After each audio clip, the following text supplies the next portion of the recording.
지금까지 우리는요, 에베소서가 우리에게 제시하는 성도의 성장에 관한 이야기를 살펴보았어요. 바울은 이것을 크게 세 단계로 구분해 보았는데요. 우선 속사람이 강건하여지고 동시에 예수님을 내 마음의 주인으로 모시는 것이 바로 그 성장을 향한 첫 번째 단계, 첫 번째 스텝이었고요. 여기서 한 걸음 더 나아가서 풍성한 그리스도의 사랑을 날마다 또 평생토록 알아가는 것, 이것이 두 번째 스텝이었습니다. 그리고 우리가 지난 시간에 배운 것과 같이 하나님의 그 모든 충만하신 것으로 우리가 충만하게 되어지기까지 자라나는 것, 이것이 마지막 세 번째 스텝이다. 이런 식으로 설명을 드렸습니다. 그러니까 우리가 하나님의 모든 충만하신 것으로 충만하게 되어진다고 해서 진짜로 하나님과 같이 되어서 전능하고 불변하고 무한한 존재가 되어지는 것이 아니라 하나님께서 우리에게 허락하시는 것들을 우리가 착실히 받아서 누림으로써 우리가 점점 하나님의 사람으로 완성되어져 가는 것이고, 결국 예수님께서 마태복음 5장에서 말씀하시는 것과 같이 하나님의 온전하심의 그 수준에 이르게 되는 것입니다. 이것이 에베소서가 이야기하는 성도의 성장에 관한 이야기입니다. 그리고 이제 오늘은요, 그 성장에 관한 마지막 이야기를 꺼낼까 하는데요. 이런 겁니다. 어찌되었건 이 거창한 성장에 관한 이야기를 쭉 다 듣고서 성도들이 이런 의심과 고민을 가질 수 있겠다라는 것이죠. 할 수 있을까? 내가 거기까지 도달할 수 있을까? 이게 가능할까? 이런 거예요. 이렇게 의심하고 고민할 수 있는 성도들에게 참 바울이 친절하게도 마지막으로 들려주는 이야기가 있으니 그것이 무엇이냐? 먼저 한번 따라해 보실까요? 하나님만 믿고 따라와. 나만 믿고 따라와. 하나님이 그렇게 우리에게 말씀하신다라는 것이죠. 드라마 같은 데나 실제적으로 그런 대화가 오고 갈 수도 있고요. 드라마 같은 데 보면 이런 장면들이 나오죠. 제가요, 우리 김 사장님만 믿고 가겠습니다. 이런 거 있잖아요. 무슨 얘기입니까? 내가 아무것도 하지 않겠다라는 것이 아니라 나도 한다고 하지만 나보다도 훨씬 더 능력이 크신 분이 바로 김 사장님이시기에 내가 김 사장님의 그 힘과 능력을 의지하고 따라가겠습니다. 날 좀 잘 이렇게 좀 보살펴 주십시오. 이런 뜻 아니겠습니까? 똑같은 이야기예요. 하나님만 믿고 따라가라는 이야기를 바울이 지금 들려주고 있다는 것이잖아요.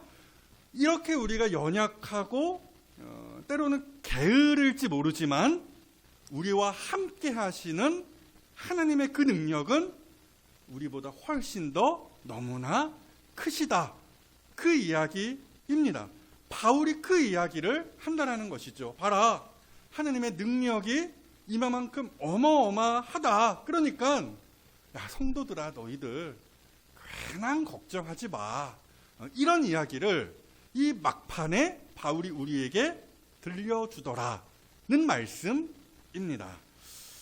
사랑하는 여러분, 오늘 우리는 이렇게 성장에 관한 설교를 마무리 지으며 우리 인생을 끝내 책임지시고 끝내 성장의 그 높은 목표에까지 이르게 하시는 바로 그 하나님의 능력의 지극히 크심에 대하여 배우는 것입니다. 자, 그래서 본문에 게시된 하나님이 어떤 분이신가? 첫째, 한번 따라해 보십시오. 하나님은 부지런하시다. 네, 본문을 보실까요? 이렇게 되어 있죠. 짤막하게 우리 가운데서 역사하시는 하나님, 이런 식의 말씀입니다. 그러니까 하나님은 우리 가운데에서 또 우리를 위하여 쉬지 않고 역사하신다, 일하신다라는 말씀입니다. 우리는 특별히 지난 한 주간 사무엘서의 말씀을 이렇게 아침마다 나누어 보면서 이 사실을 확인해 보았습니다. 하나님께서 그 사울을, 그 비리비리했던 그 사울을 왕으로 세우시는 그 모든 과정에 대하여서 우리가 한 걸음 한 걸음 따라가 보았습니다. 사울은요, 말하자면 그냥 그 잃어버린 나귀 찾으러, 나귀들이라고 되어 있죠. 그러니까 어찌되었건 그 나귀들 찾으러 길을 이렇게 나선 것 뿐이에요. 그 아버지가 야 사울아, 네가 좀 가서 나귀 좀, 이 사환 종들 좀 데리고 나귀 좀 찾아오렴, 뭐 이렇게 명령하니까 예 아버지 가겠습니다, 뭐 이러고 그냥 길을 떠났던 것 뿐이에요. 그런데 놀랍게도 그 사무엘상 뭐 9장 10장 그래 펼쳐져 있었죠. 그 발걸음을, 그 사울의 발걸음을 하나님께서 세심하게 놀랍게 이끄시더라는 말씀입니다. 사울이 여차여차해서 사무엘이라는 하나님의 사람을 만나기까지 거의 한 편의 드라마였죠. 뭐 제가 자세하게 더 설명 안 드립니다. 궁금하시면 혹시 안 보셨으면 집에 가셔서 제가 아침마다 드린 그 말씀 카톡을 보시면 되겠어요. 어찌되었건 하나님께서 사람을 이리저리 배치하시고 이끄신 끝에 사울과 하나님의 사람 사무엘이 극적으로 만나는 그 사건이 일어났다라는 것이죠. 뭐 그뿐입니까? 또 하나님께서 여차여차해서 사무엘을 통하여 왕으로 세우셨죠. 세우시고 끝이었습니까? 이제 네 왕이니까 네가 알아서 해. 네 능력대로, 네 뭐 맘대로 해. 뭐 이렇게 그냥 내버려 두셨습니까? 그것도 아니었어요. 애프터 서비스라고 하죠. 하나님께서 모든 것을 이렇게 뒷바라지 해주시더라는 사실을 우리가 그 사무엘상의 말씀에서 확인하는 것입니다. 그러니까 이런 거죠. 사울 입장에서는 되게 얼떨결에 왕이 된 거예요. 그냥 나귀 찾으러 집 나갔다가 눈 깜짝할 사이에 왕이 되어 있는 것이에요. 그러니까 뭐 그런 거 있잖아요. 난 누구, 여긴 어디, 뭐 이런 거 있잖아요. 굉장히 사울 입장에서는 혼란스러웠다라는 것이죠. 그렇게 혼란스러워하는 그 사울을 위하여서 하나님이 쉬지 않고 일하시더라는 그 사실 우리가 보는 것이죠. 그래서 하나님께서 사무엘 선지자를 통하여서 사울에게 예언하시기를, 사울아 너 잘 들어, 지금 정신이 없지. 그런데 이 모든 것은 다 하나님의 뜻대로 되는 것이야. 이렇게 이야기하면서 봐라, 내가 너에게 3가지 징표를 줄 것이야. 그것이 무엇이냐? 네가 이쯤 가면 이런 사람들을 만날 것이고 그 사람들에게서 이런 소리를 들을 것이야. 또 요쯤 가면은 네가 또 이런 사람들을 만날 것이고 이런 일을 겪게 될 것이야. 뭐 이런 것들이요. 그죠? 그 미래에 대해서 사무엘이 조목조목 이렇게 예언해 주더라는 말씀이에요. 그리고 결정적으로 이런 것도 있었죠. 사울아, 네가 예언하는 사람들을 만날 것인데 거기에서 너는 하나님의 영으로 충만하심을 받게 될 것이고, 즉 왕으로서의 리더십의 은사를 받게 될 것이야. 뭐 이런 말씀까지, 그렇죠? 그렇게 다 합해서 3가지 징표를 하나님께서 사울에게 주시는 거예요. 그게 무슨 얘기냐? 하나님께서 사울의 발걸음을 사무엘에게로 이끄셨고 그렇게 세심하게 일하셨을 뿐 아니라 이제 사울이 왕으로 세움을 받은 이후에도 그렇게 불안해하는 그 사울을 위하여, 그렇죠? 안심시키시고 다독이시며 뿐만 아니라 왕의 임무를 잘 감당할 수 있도록 필요한 능력까지 성령을 통하여서 그 은사를 부어주시며 쉬지 않고 일하시더라는 것입니다. 그래요. 사무엘서에서 저는 그것을 발견했습니다. 하나님께서 쉬지 않고 일하시는구나. 그렇죠?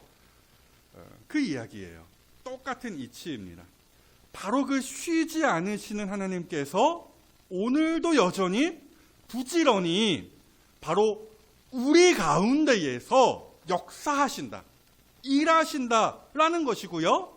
바울이 그걸 지금 보고 있는 것이에요.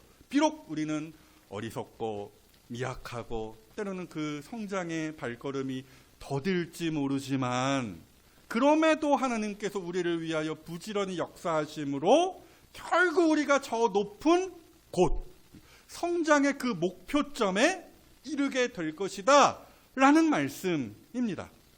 사랑하는 여러분, 이것이 우리가 얻은 그 구원과 직결되는 이야기이기도 합니다. 우리가 얻은 구원이라는 것 무엇입니까? 애초에 하나님께서 시작하신 일이죠. 우리는 본질상 진노의 자녀였지만 그러나 하나님께서 우리를 그 심판에서, 그 말하자면 지옥 같은 곳에서 건져내셨다라는 것입니다. 아멘이시죠? 아멘이시죠? 예, 근데 이게 끝이 아니라는 거예요. TV 동물농장 뭐 이런 데 보시면은요, 막 시궁창에 빠져 있던 그 고양이 한 마리, 그 한 마리를 이렇게 구조하잖아요. 혹시 동물농장 이런 거 보십니까? 저희 아이들은 뭐 최애 프로그램인데, 고양이 진짜 막 꼬질꼬질한 그 고양이 막 시궁창에서 막 구조하거든요. 뭐 그런 일들이 이야기가 이제 좀 이렇게 나와요. 구조하고서 야, 고양이 안녕, 빠이빠이, 잘 살아, 이렇게 끝납니까? 아니죠. 절대 그렇지 않아요. 시간 분량을 이렇게 채우기 위해서도 계속 그 후속 작업을 해줍니다. 그러니까 고양이를 깨끗하게 씻기기도 하고, 때로는 막 벌레 붙어 있으면 그거 떼어주기도 하고, 건강검정, 피도 뽑고 막 엑스레이도 막 이렇게 해서 찍고 막 그러기도 하고, 그리고 고양이에게 새 주인을 찾아주기까지, 그렇죠? 이 고양이가 자기만의 또 새로운 묘생이라고 하겠죠? 그것을 얻을 때까지 그 동물농장 제작진이 이끌어줍니다. 그 고양이를. 똑같아요. 그러니까 우리가 얻은 구원이라는 것은 단순한 사건, 단편적인 사건이 아니다라는 거예요. 천국에 이르기까지 연결되어지는 일련의 과정인 것입니다. 그러니까 하나님께서 우리를 시궁창 같은 심판에서, 지옥에서 끄집어내시고 끝나는 것이 아니라 우리가 천국에 이를 때까지 하나님께서는 쉬지 않고 부지런히 우리를 쫓아다니시기도 하고, 그렇죠? 성령님을 우리에게 그래서 보내셨잖아요. 그래서 성령을 통하여 우리를 가르치시고, 우리를 타이르시고, 우리를 돌보시고 이끌어 가시는 거예요. 여러분 상상을 해보십시오. 나를 하나님께서 부르시기까지는 했는데 잠깐 주무신 거예요. 눈 떠보니까 얘가 어디로 사라져버렸어. 잃어버렸어. 이러시면 어쩌겠습니까? 또한 하나님께서 나를 하나님의 자녀로 삼아주시기까지는 했는데 얘가 하는 짓이 좀 미운 거야. 그래서 족보에서 파버린다, 그런 이야기 하잖아요. 족보에서 파버리신 거예요, 나를. 그렇죠? 너 이제 하나님의 자녀 아니야. 나를 향한 하나님의 그 사랑이 포기가 되어지는 것이죠. 그럴 일 절대 없다라는 거예요. 우리의 구원의 전 과정 속에서 하나님께서는 그 어느 한순간에도 게으르지 아니하신다라는 사실, 바로 이것입니다. 그래서 시편의 여러 말씀들을 보세요. 시편 17편 보실까요? 나를 눈동자같이 지키신대요. 여러분 이게 무슨 말씀입니까? 제가 연천에 있을 때 저희 집 바로 앞에 놀이터가 있었거든요. 여기 세종시야 놀이터가 널려 있죠. 각 단지마다 으리으리하게 놀이터가 꾸며져 있어요. 그래서 하루는 우리 그 딸내미들이 7단지 가서 논다, 4단지 가서 논다, 이렇게 지금 거의 세종시 투어를 하면서 막 놀이터 이용하고 있는데요. 제가 살던 연천 대광리에는 사실상 놀이터가 딱 한 군데였습니다. 그렇죠? 학교 이렇게 떼면은 딱 한 군데, 바로 우리 집 앞에 그 놀이터가 있었어요. 그래서 요즘같이 선선한 날, 저녁이 되면은요, 동네 할아버지, 할머니, 학생들, 중학생들, 좀 껄렁껄렁하기도 한, 이렇게, 그리고 꼬맹이들, 또 심지어 연천, 지역적 특색이 있잖아요. 군인들, 거기서 담배 피고, 하여튼 그런 식으로. 하여튼, 별별 사람들이 다 그 놀이터에 모입니다. 그러니까 어떤 면에서는 좀 위험하다라고 할 수 있겠죠. 가끔 이상한 친구가 와가지고 이렇게 이상한 짓을 하기도 해요. 그 때문에 우리 아이들이, 특별히 우리 딸내미들, 저 어린 것들이 놀이터에 나가서 놀 때가 되면은 저와 제 아내는 그 레이더를 돌립니다. 그렇죠? 저희 집이 바로 놀이터가 내다보이는 3층 건물이었거든요. 3층 그 꼭대기였거든요. 거기에서 우리 아이들이 노는 것을 내내 지켜봅니다. 무슨 큰 소리라도 누가 울기라도 하면은 누구야 뭐 이런 식으로요. 왜 그래요? 혹시 나쁜 사람이 와서 나쁜 짓 할까봐. 그렇죠? 혹시 우리 아이가 놀다가 넘어져서 다칠까봐. 그렇죠? 내내 눈에 불을 켜고 지켜보는 것이죠. 바로 이것이 눈동자와 같이 지키신다라는 그 말씀이에요. 그러니까 하나님께서 우리에게서, 나에게서 한시도 눈을 떼지 않으신다라는 거예요. 어쩜 그리고 하는 눈이 70억 개인가? 이런 게 아니라 하나님이 그만큼 무한하시고 전지전능하시다라는 말씀입니다. 그래서 시편의 말씀에서도 이렇게 이야기를 하죠. 시편 121편, 이스라엘을 지키시는 이는 졸지도 아니하시고 주무시지도 아니하시리로다. 괜히, 그러니까 가만 생각해 보면 우리만 섭섭한 거예요. 우리만 하나님께 대하여 섭섭해하는 거예요. 하나님, 내가 그렇게 힘들고 어려울 때 하나님 도대체 뭐 하셨습니까? 어디 계셨습니까? 우리만 그렇게 하나님께 따지곤 하는 것이죠. 그때 하나님께서 우리에게 뭐라고 하시겠어요? You are not alone. You are not alone. 이거 누구, 마이클 잭슨인가요? 그죠? 막 이러면서 당신은 혼자가 아닙니다. You are not alone. 혼자가 아닙니다라는 뜻이거든요. 영어 써서 죄송합니다만은 어찌되었건 하나님께서 우리에게 그렇게 말씀하시는 거죠. You are not alone. 너는 혼자가 아닌데 뭔 걱정을 하니? 이렇게 말씀을 하시는 거예요. 제가 무려 한 30년 전에 진짜 우리 아로님 안 할 때 교회에 앉아서 목사님으로부터 들었던 그 예화, 그 설교 중에 있었던 그 예화 있는데요. 굉장히 유명한 예화로 저는 알고 있어요. 자, 이런 겁니다. 어느 날 한 남자가 꿈을 꿨어요. 뭐 믿거나 말거나 하는 이야기예요. 그 예화예요. 꿈을 꿨어요. 해변에 발자국이 나란히 두 쌍이 이렇게 찍혀 있는, 두 사람 것이 찍혀 있는 거예요. 하나는 내 발자국이고 하나는 주님의 것이에요. 그래서 이렇게 주님이 나와 함께 동행하셨구나. 그렇죠? 그 발자국을 보면서 자기의 모든 지나온 인생을 쭉 이렇게 내다 본 것이죠. 그런데 참 희한하게도 정말로 내가 힘들고 괴로웠을 때에는 딱 한 사람의 발자국만 거기에 찍혀 있더라는 거예요. 그래서 섭섭해. 왜 주님? 따져 물었죠. 주님, 내가 가장 힘들 때 주님 어디 계셨습니까? 왜 여기에 내 발자국만 찍혀 있는 것입니까? 그때에 우리 주님이 알았어. 그때 우리 주님이 말씀을 하시죠. 그거 내 발자국이거든. 내가 너 업고 간 거야, 이거사. 그렇게 하나님께서 말씀을 하시더라는 거예요. 이 말씀 성경에 있습니다. 출애굽기 19장 말씀이 이렇게 있죠. 내가 애굽 사람에게 어떻게 행하였음과 내가 어떻게 독수리 날개로 너희를 업어 내게로 인도하였음을 너희가 보았느니라. 실제로 뭐 업어 키운다 뭐 그런 이야기 하잖아요. 내가 너희 업어 키웠어. 하나님께서 그렇게 이스라엘 백성들을 향하여 동시에 우리를 향하여서도 말씀하시는 것이죠. 사랑하는 여러분, 하나님 지금도 우리 가운데에서 역사하시고 일하신다라는 거예요. 우리가 그 천국에 이르기까지 하나님은 절대 쉬지 않으신다라는 거예요. 그래서 빌립보서에서 이렇게 바울이 가르쳤죠. 빌립보서 1장 6절 말씀입니다. 우리 다 같이 한번 읽어볼까요? 시작. 너희 안에서 착한 일을 시작하신 이가 그리스도 예수의 날까지 이루실 줄을 우리는 확신하노라. 아멘.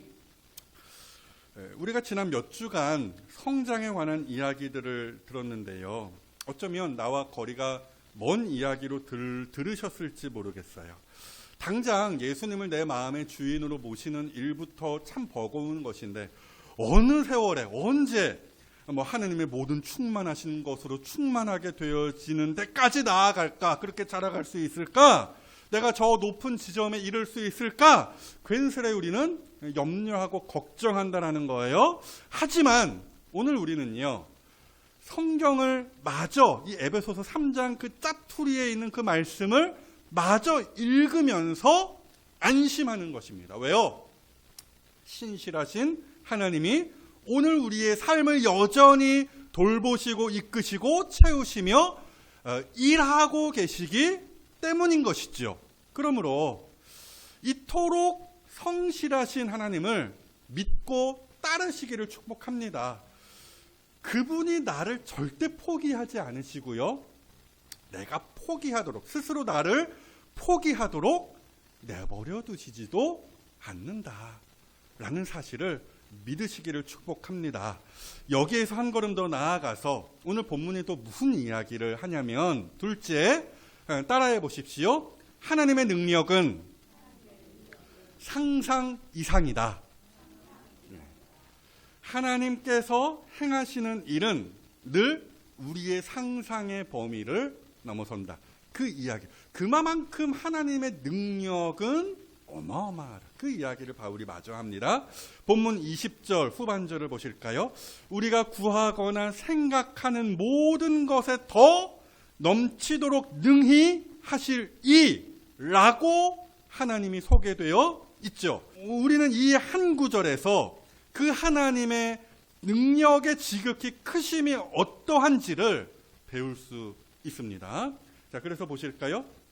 저기에 우리가 구하거나 구하는 일을 능히 하실 수 있다, 이렇게 되어 있습니다. 무슨 이야기입니까? 간단하죠. 우리가 구하는 것을 주신다. 하나님이 주실 것이다. 주실 수 있으신 분이다 라는 사실을 지금 이야기하는 거예요. 예수님께서도 그렇게 가르치셨잖아요. 구하라, 찾으라, 두드리라. 그러면 어떻게 된대요? 마태복음 7장 8절 보시죠. 구하는 이마다 받을 것이요, 찾는 이는 찾아낼 것이요, 두드리는 이에게는 열릴 것이니라. 구하면 하나님이 주신다라는 거예요. 반면 야고보서 말씀이 있는데 보시면은 우리가 얻지 못하면 구하지 아니하기 때문이라 이런 말씀도 하죠. 또 조금 더 나아가서 구하여도 받지 못하는 것은 너희가 욕심으로 잘못 구하기 때문에 받지 못하는 것이다. 기도에 대한 말씀이 야고보서 4장에 그렇게 조금 더 이게 펼쳐져 있기는 한데요. 하여튼 요는 이것이죠. 하나님의 자녀가 된 우리는 아버지 하나님께 뭐든지 구할 수 있다라는 사실이고요. 아버지 하나님은 우리가 구하는 그 모든 것을 능히 주실 수 있으시다라는 사실입니다. 가끔씩 제가 우리 아이들에게 성경 퀴즈를 하나씩 내곤 합니다. 하루에 한 장 그 성경을 잘 좀 읽도록 좀 이렇게 유도하기 위하여서 그런 방법을 쓰는데요. 아무튼 제가 이제 퀴즈를 이제 낼 때 너희 이렇게 몇 장 읽어야 돼. 그리고 이따가 아빠가 퀴즈 낼 거야. 이렇게 이야기하면은 우리 딸내미들이 특별히 그렇게 이야기합니다. 특별히 우리 막둥이 사라가 맞추면, 그 아빠가 내는 문제 맞추면 100억 줘요. 그렇게 이야기를 합니다. 그럼 제가 뭐라고 합니까? 오케이 합니다. 그러고서 우리 아이들이 절대로 맞출 수 없는 문제를 갈고 닦아서 냅니다. 가끔씩 맞출 뻔한 적이 있어요. 그래서 진짜 속으로 조마조마합니다. 제가 왜 그렇게 우리 아이들에게 100억 안 주겠다고 용을 쓰는 것입니까? 100억이 없으니까, 그죠? 100억을 줄 능력이 없으니까 어떻게 해서든지 맞추지 못할 문제를 꾸역꾸역 제가 내는 거예요. 그러나 하나님에게 있어서 그 능력은 무한하시다라는 거예요. 주실 수 없는 게 없다라는 거예요. 우리가 지난 시간에 하나님의 속성에 대한 이야기를 짤막하게 들었는데요. 그 중에 하나가 하나님의 무한성이었습니다. 하나님에게는 한계가 없으시다라는 거예요. 그 사랑에 있어서도 한계가 없으시고요. 그 능력에 있어서도 당연히 한계가 없으시다. 무한하시다라는 것이죠. 그래서 바울이 그렇게 가르치는 거예요. 그 하나님의 어떠하심에 근거하여서 우리가 구하는 모든 것을 능히 주실 수 있는 분이 하나님이심을 이야기하는 것이죠. 뿐만 아니에요. 더 놀라운 이야기가 차례차례 펼쳐집니다. 우리가 구하지 않고 생각만 해도 주실 수 있다라는 말씀. 다시 본문의 말씀을 보실까요?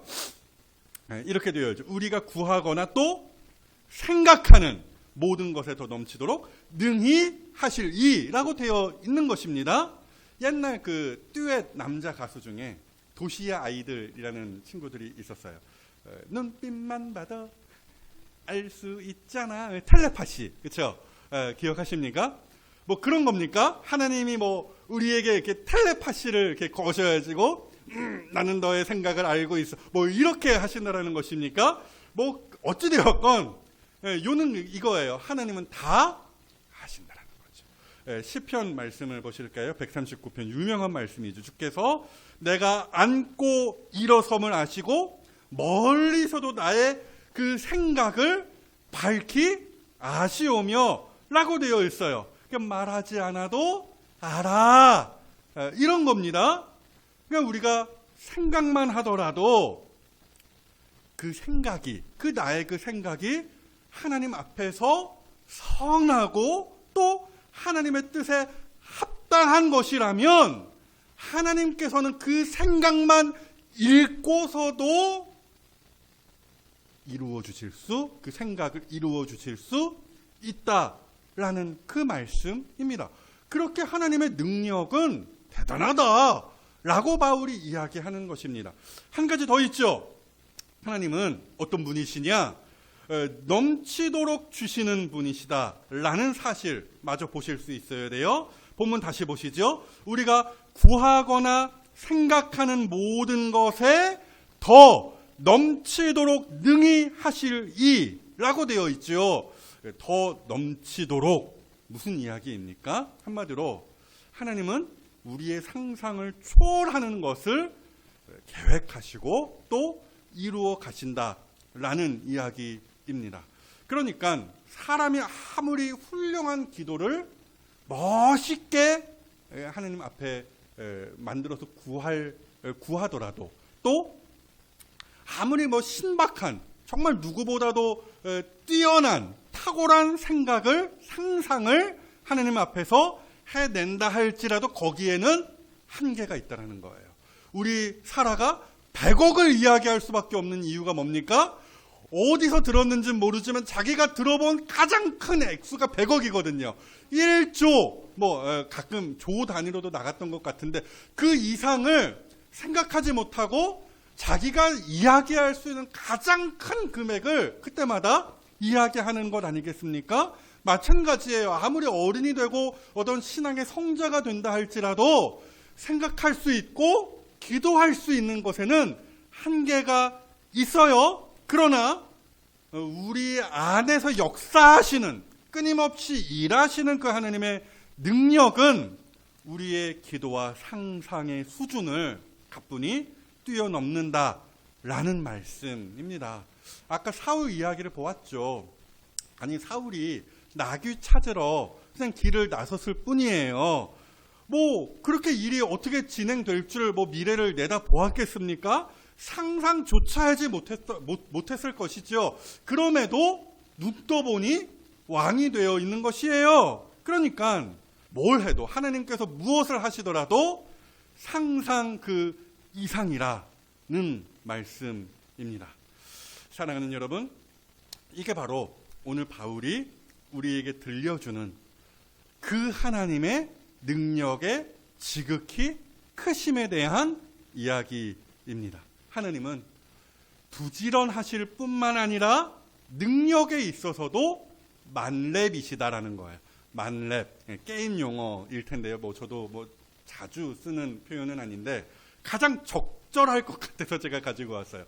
그러니까 게임하다가 어떤 캐릭터가 능력치에 있어서 최고점에 다다랐을 때 뭐 만렙이다. 어떤 사람이 어떤 일을 정말 능숙하게 완벽하게 할 때 야, 저 사람 능력이 만렙이네. 이런 식으로 보통 요즘에 이야기를 하더라고요.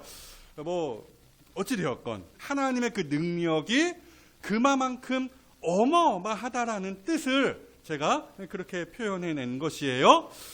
그렇다면 부지런하시고 만렙이시라고 한다면 게임이 끝난 것이죠. 더 무슨 말을 할 필요가 있겠습니까? 뭘 우리가 앉아서 더 걱정을 하고 있겠습니까? 그분의 능력이 그만큼 크시기에 우리의 성장이 조금 더딜지라도, 내가 봐도 내가 참 답답할지라도 땅으로 꼬라박는 일은 절대 없을 것이고요. 우리는 그 하늘의 그 목표점에 천국에 이르기까지 탈락하지도 않는다라는 말씀입니다. 잠언 말씀을 보십시오. 24장, 적어도 유명한 말씀이죠. 대저 의인은 7번 넘어질지라도 다시 일어나려니와. 어떻게 다시 일어날 수 있어요? 여호와의 손이 붙들고 계시기 때문입니다. 사랑하는 여러분, 그러하기에 기억하십시오. 구하면 주십니다. 우리 하나님은 그러실 수 있는 분이세요. 때로는 우리가 구하지 않더라도 주실 수 있는 분이시고요. 상상 이상의 것으로 놀랍게 우리의 삶을 이끄시고 채우시는 분이십니다. 바로 그 능력의 하나님께서 때를 따라 돕는 은혜를 우리에게 베푸실 것이고요. 하나님께서 확실히 우리를 천국까지 이끌어 주실 것입니다. 이 사실을 오늘 우리가 확신함으로써 세상과 마귀와 자기 욕심의 유혹을 싸워 이기시고요. 그렇게 한 걸음 한 걸음씩 주님과 동행하시며 느리더라도 그 성장 가도를 걸으시는 이 자리의 모든 하나님의 권속들이 다 되시기를, 우리를 끝까지 성실하게 돌보시는 능력의 주님의 이름으로 축복합니다.